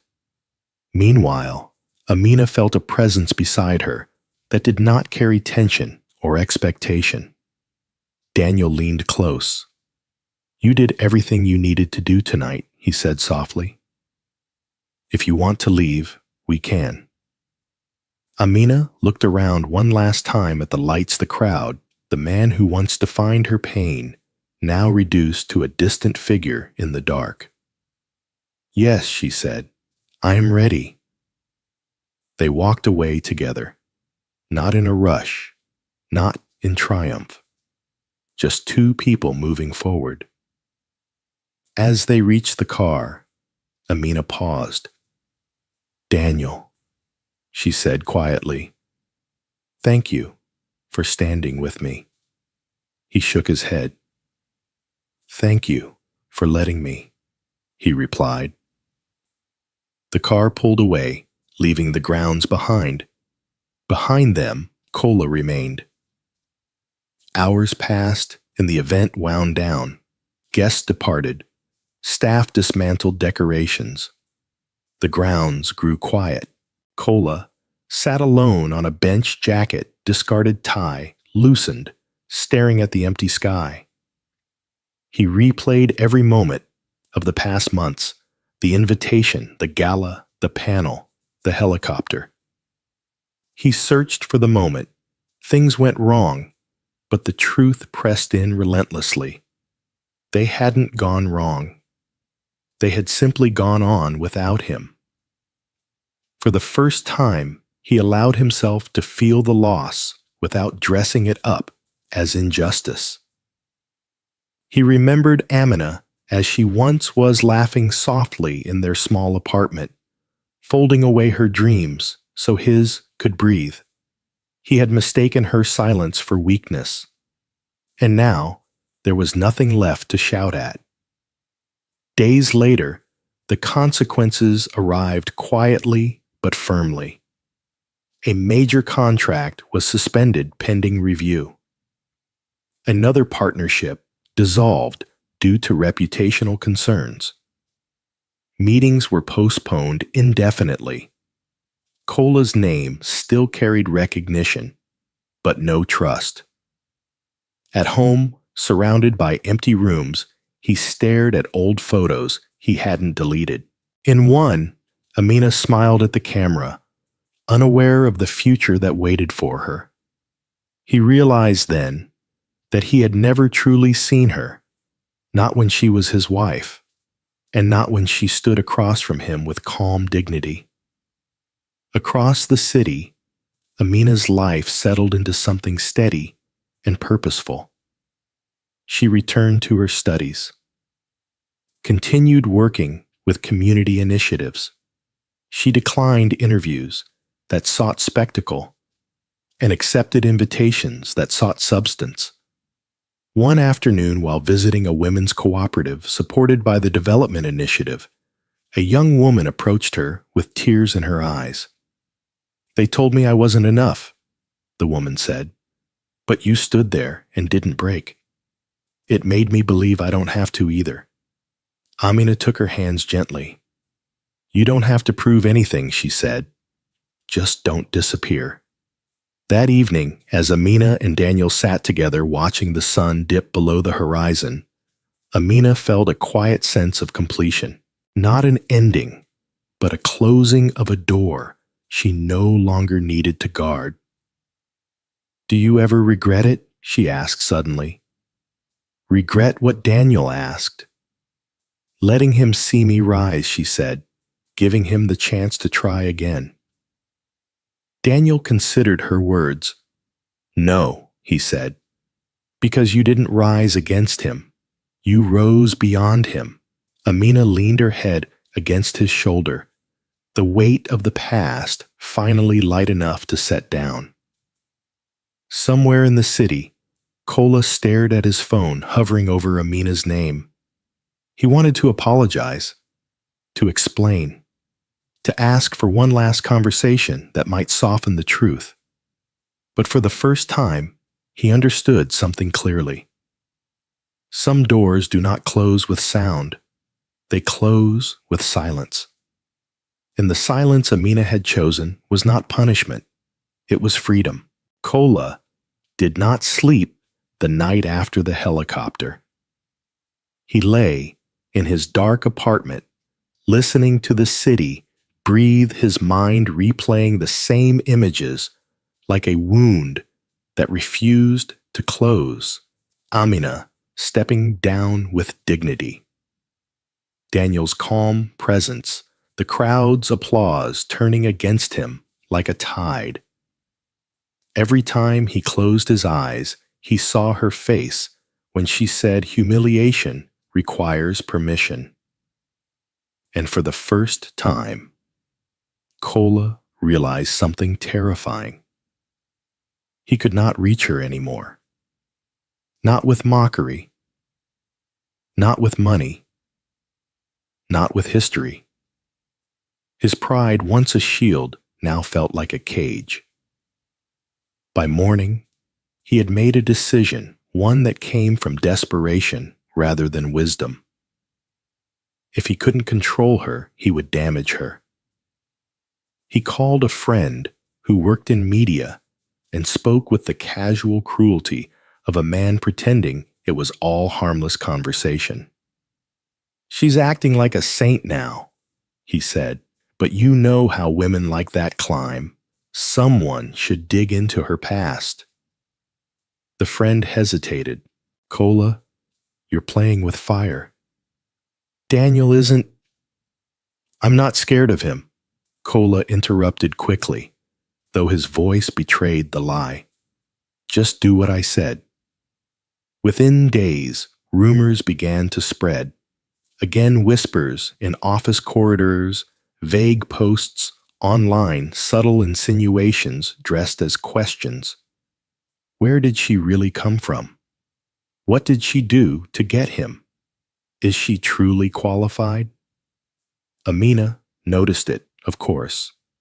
She could feel the air changing when she entered certain rooms, the way eyes lingered just a second longer, the way compliments sometimes carried hidden tests. But this time, she didn't panic. She had learned something powerful. People could only weaponize your past when you were ashamed of it. Still, the rumors were not harmless. They began to threaten the initiative she cared about. Partners asked for reassurance.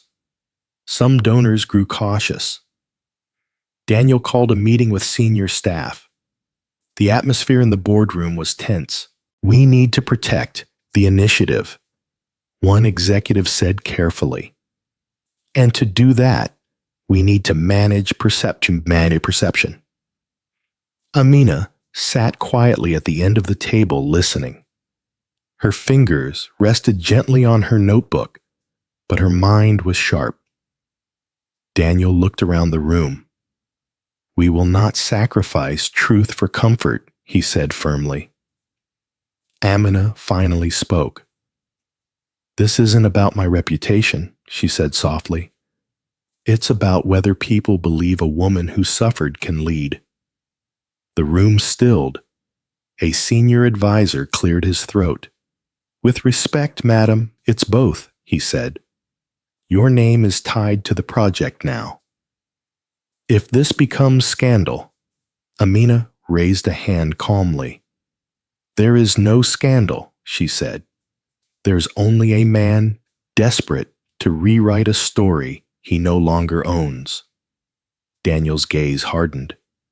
"We find the source," he said, "and we end it." For the first time, Amina saw a different side of Daniel, not anger, but precision. He did not rush into revenge. He moved like a man used to protecting what mattered. A private investigation began quietly. Calls were traced, payments tracked. A pattern emerged, and the name at the center of it all was no surprise: Cola. When Daniel received the report, he did not slam the paper down or curse. He simply stared at it for a long moment, jaw tight, as if disappointed more than enraged. Amina watched him. "What are you thinking?" she asked. Daniel exhaled slowly. "I'm thinking," he said, "that he doesn't realize he's digging his own grave." Amina's stomach tightened, not from fear, but from something else. A strange sadness. "He's still trying," she whispered, "even now." Daniel turned to her, his voice softening. "We can stop him," he said, "but I won't do it in a way that steals your peace." Amina nodded. "Do it with truth," she replied. "Nothing else." So Daniel made a decision. He invited key donors, media heads, community leaders, and stakeholders to a transparency forum, an official event tied to the initiative. He framed it as accountability, not drama. The city responded instantly. People came curious, hungry for clarity. Cola heard about it too. At first, he dismissed it. "He's trying to protect her," he scoffed to a friend. "He'll cover her. They always do." But deep inside, he felt unease. Because Daniel was not a man who spoke without purpose. On the day of the forum, Amina arrived early. She wore simple professional clothing, not glamorous, not apologetic, just herself. Backstage, she stood with Daniel. "You don't have to speak," Daniel reminded her. Amina looked at him steadily. "I will," she said. When they stepped onto the stage, cameras clicked. Microphones caught every breath. The room was packed, the air charged with expectation. Daniel began, first voice calm. "We started this initiative to build lives, not to build legends," he said. "But lately, rumors have threatened to distract from the mission." He paused, letting the words settle. So today he continued, "We're going to speak plainly." Amina stepped forward. She did not smile. She did not frown. She simply stood. "My name is Amina," she began. "I have been poor. I have been ignored. I have been dismissed as a woman with nothing." She looked across the room, meeting eyes one by one. "And I have been divorced," she continued, "publicly, painfully, and unfairly." A murmur moved through the crowd. Amina lifted her chin. But I will not pretend my past disqualifies me, she said. It qualifies me. Silence. Then she turned slightly, as if addressing the invisible voice that had chased her for months. I'm not ashamed of where I came from, she said firmly. I am proud. I survived it without becoming cruel. Applause began slow, then growing. Daniel raised a hand, gently signaling for quiet. Now, he said, because accountability matters. We will address the source of the rumors. The room stiffened.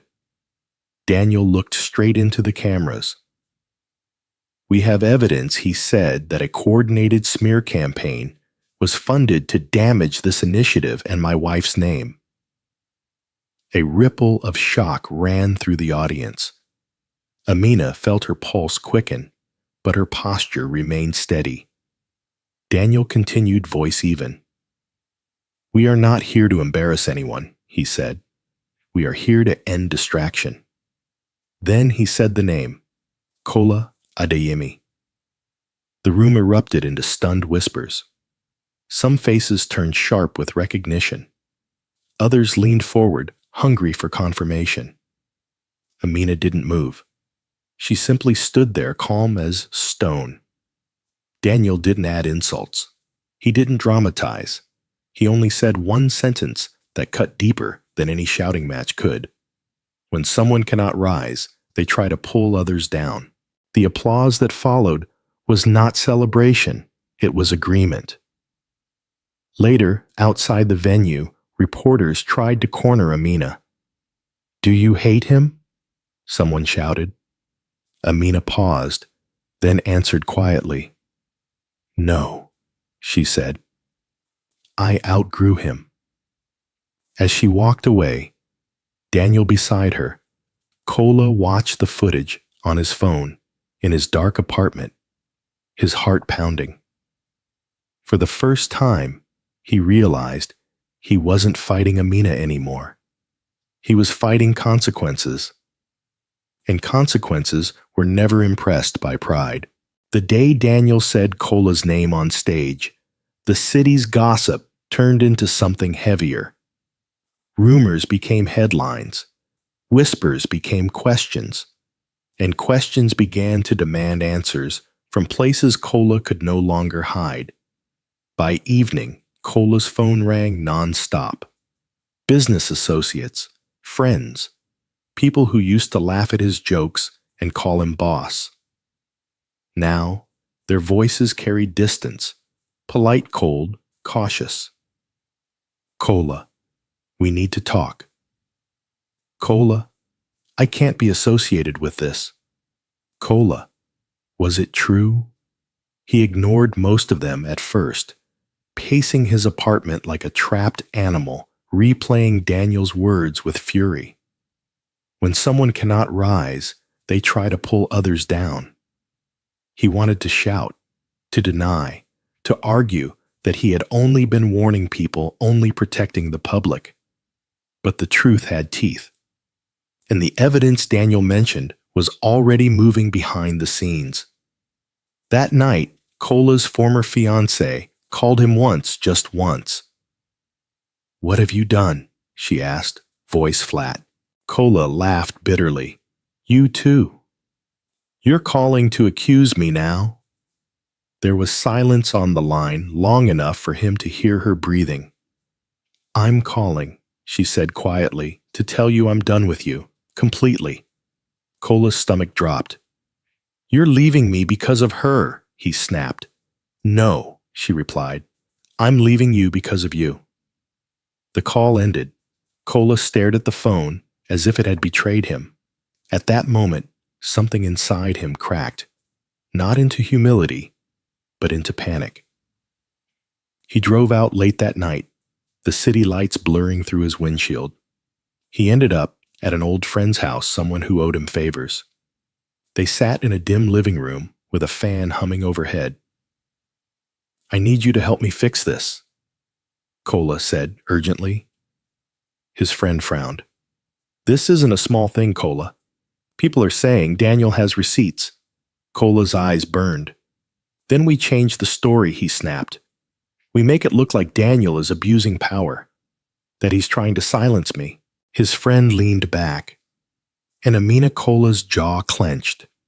She's the weakness, he said. If I can shake her, I can shake him. His friend's face tightened. That woman has become untouchable, Kola. Kola slammed his fist against the armrest. No one is untouchable. But deep down, he knew he was lying. Because Amina wasn't protected by money alone. She was protected by her calm, her restraint. The fact that she didn't fight like someone desperate. Desperate people were easy to trap. Amina wasn't desperate anymore. Still, Kola tried. The next morning, Amina received a message from an unknown number. We need to talk. Alone. No Daniel. If you still have any decency, meet me. Amina stared at the screen for a long time. Her first instinct was to delete it, but something in her chest stirred not fear, but closure. Daniel noticed her silence at breakfast. What is it? He asked.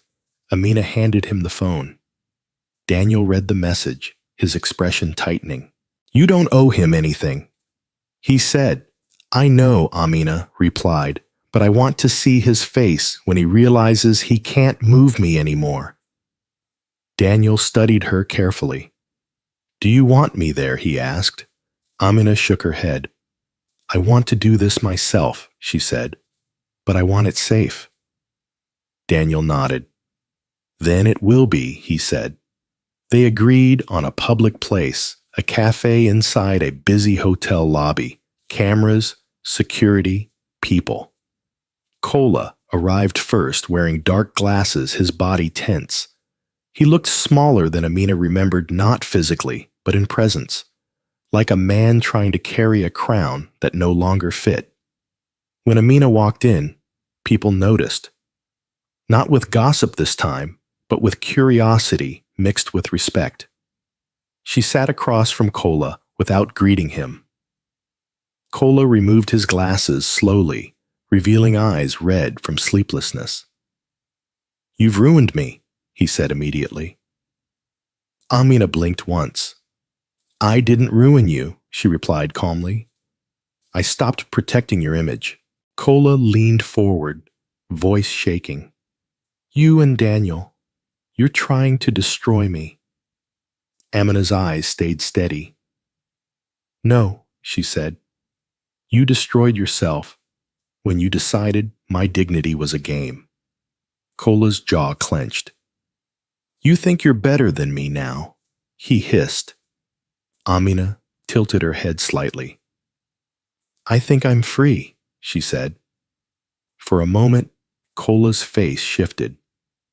The anger cracked, revealing something raw beneath it, fear. I need you to fix this, he said, voice suddenly softer, almost pleading. Tell them you exaggerated. Tell them it's not true. Amina stared at him. Kola, she said quietly. You want me to lie to save your pride? He swallowed. I want you to remember who you used to be, he snapped. You were kind. You forgave. Amina's expression softened, but not in the way he hoped. I am still kind, she said. That's why I won't lie. Kola's hands trembled as he gripped the table. Then what do you want? He demanded. Amina leaned forward slightly, her voice low, clear, and final. I want you to stop, she said. Stop chasing me. Stop rewriting me. Stop punishing me for surviving you. Kola's eyes flickered. And if I don't, he challenged. Amina held his gaze. Then you'll meet consequences you can't pay off, she said, because truth doesn't take bribes. Kola's face hardened again. You're threatening me, he scoffed. Amina stood slowly. No, she said. I'm warning you the way you claimed you were warning others." She turned to leave, then paused. "One more thing," she added without looking back. "The woman you divorced is gone. You can't reach her anymore." She walked away. Kola sat frozen, breathing hard, feeling the room tilt. That evening, the legal consequences arrived. Daniel's lawyers filed a formal complaint: defamation, interference, reputational damage. Partners who had been waiting for the wind to settle finally stepped back from Kola completely. Accounts were audited, contracts suspended, meetings canceled. For the first time, Kola faced something he couldn't insult, charm, or intimidate away: a system. And systems didn't care about his ego. Meanwhile, Amina sat with Daniel in quiet relief. "You okay?"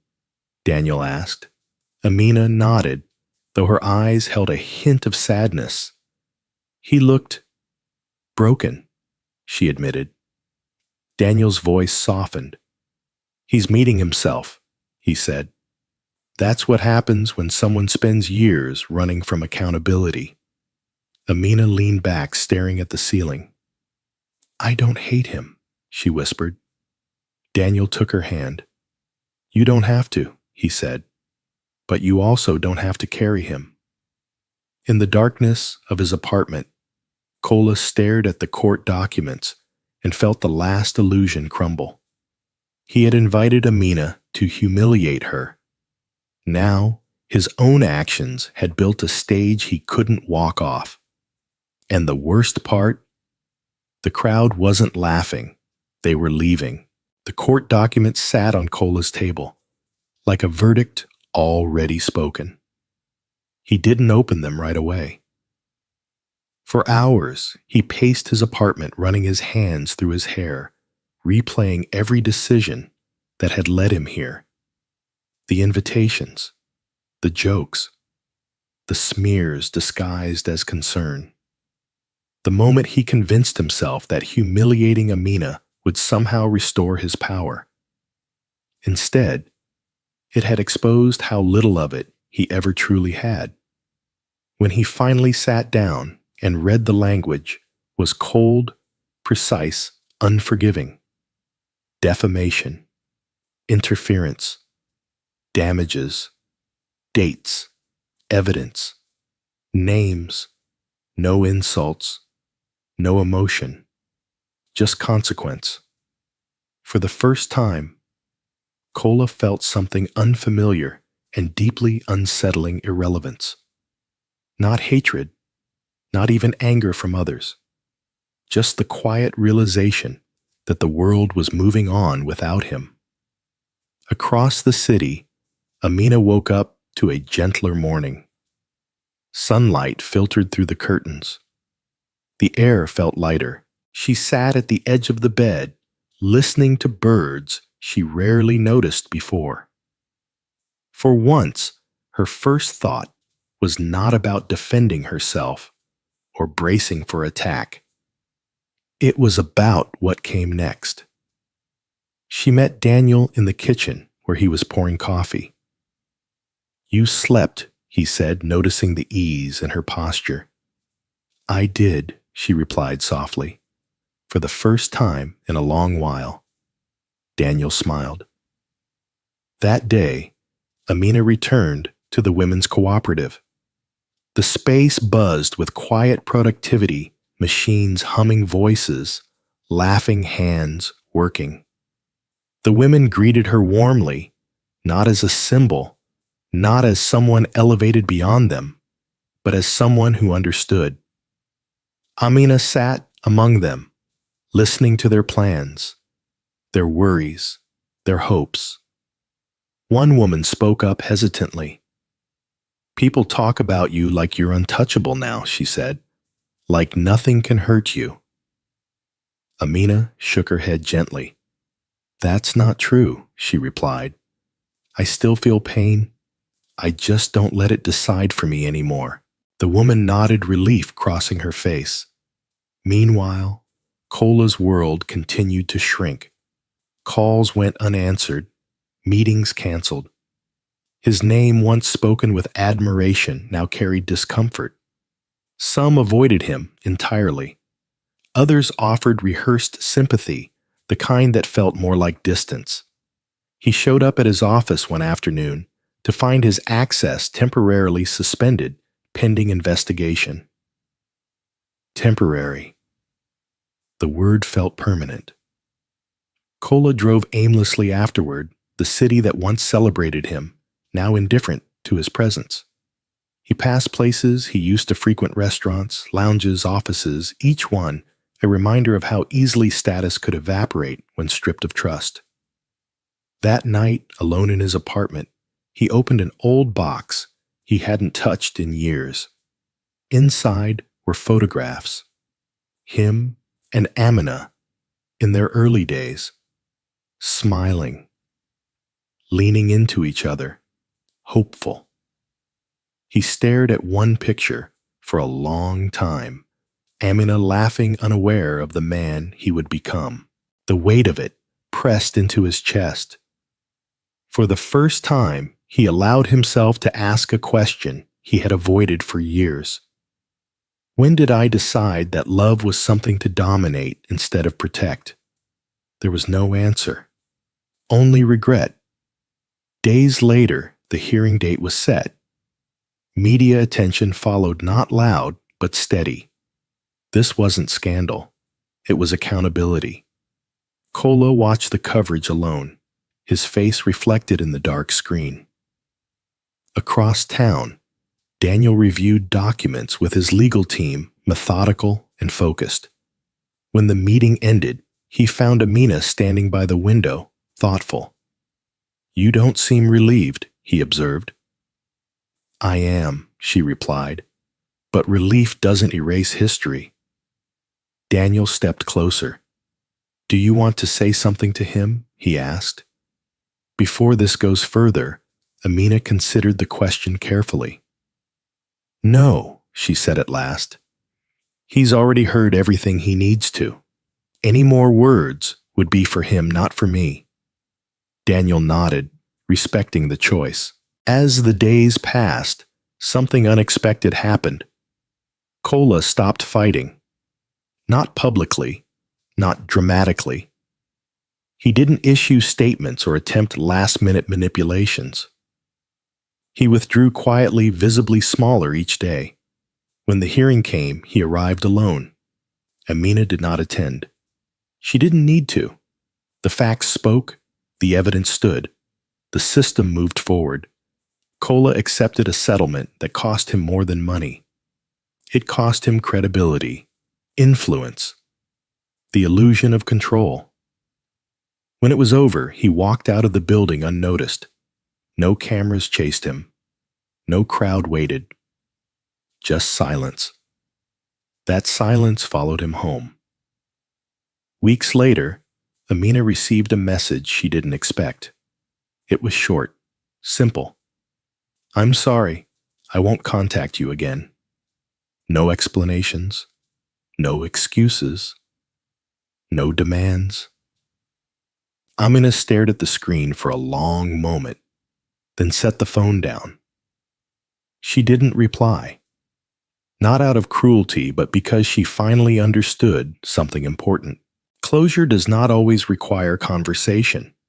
Sometimes it requires distance.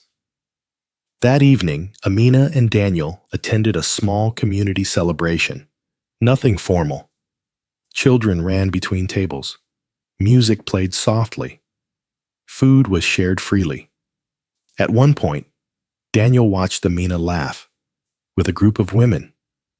Her joy, unforced, her presence relaxed. "You're home," he said, when she returned to his side. Amina smiled. "Yes," she replied. "Not a place, a state." Later that night, as they walked beneath the stars, Amina spoke quietly.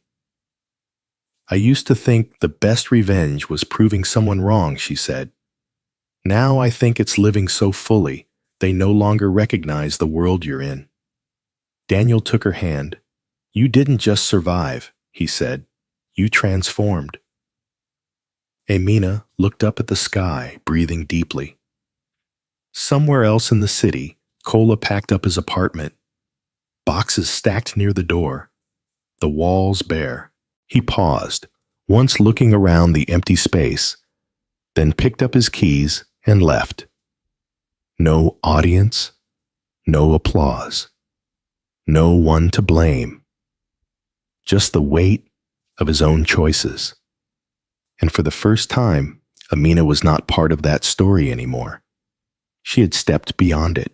Time did what no argument, no courtroom, no public reckoning ever could.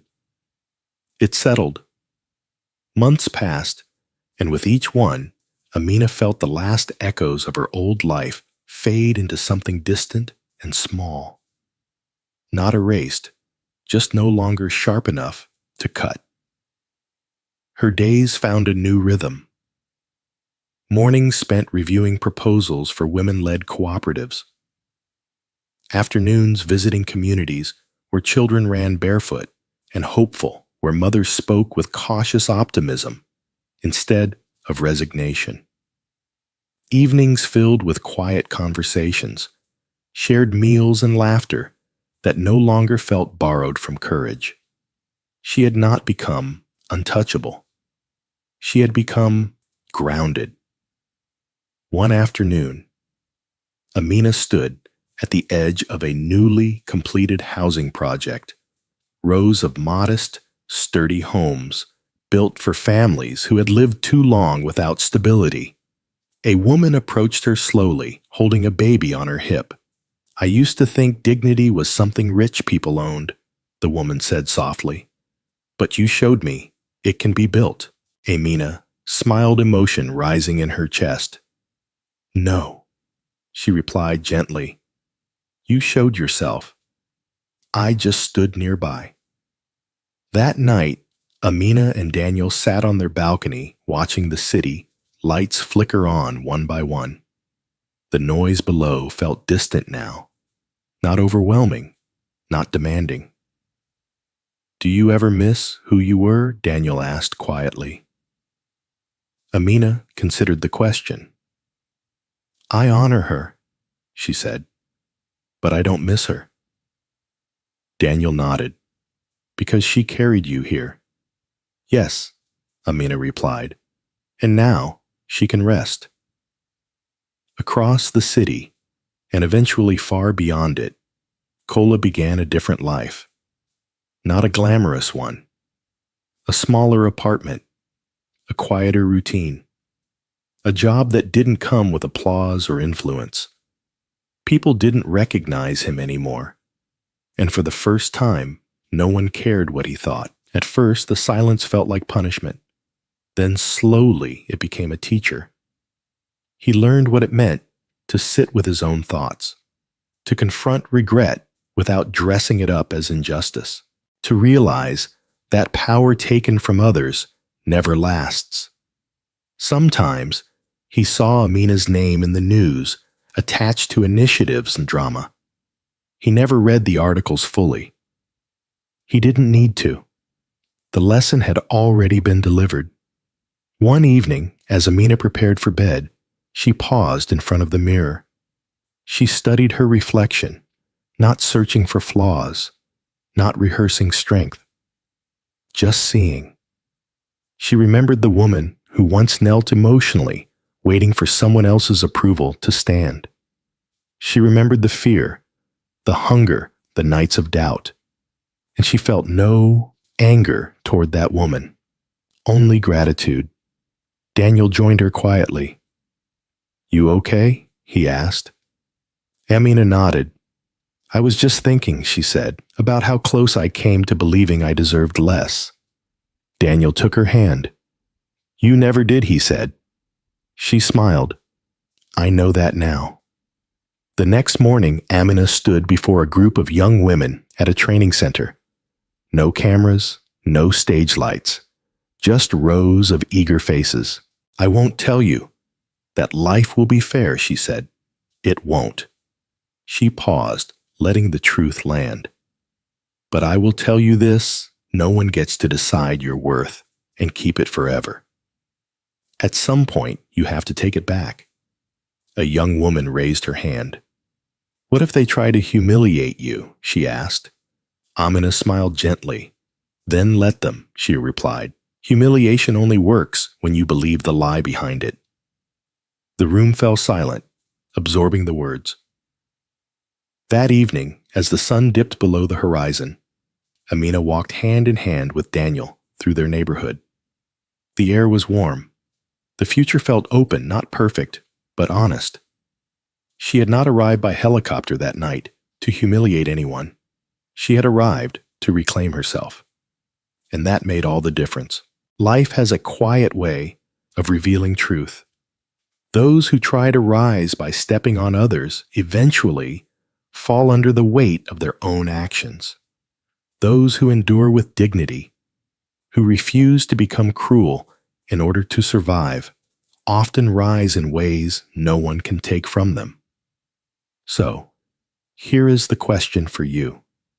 Have you ever been underestimated or humiliated only to discover that the moment you stopped seeking approval was the moment your life truly began? Tell us your story in the comments. And if you believe in stories of growth, accountability, and quiet victory, don't forget to subscribe to this channel. Your journey matters.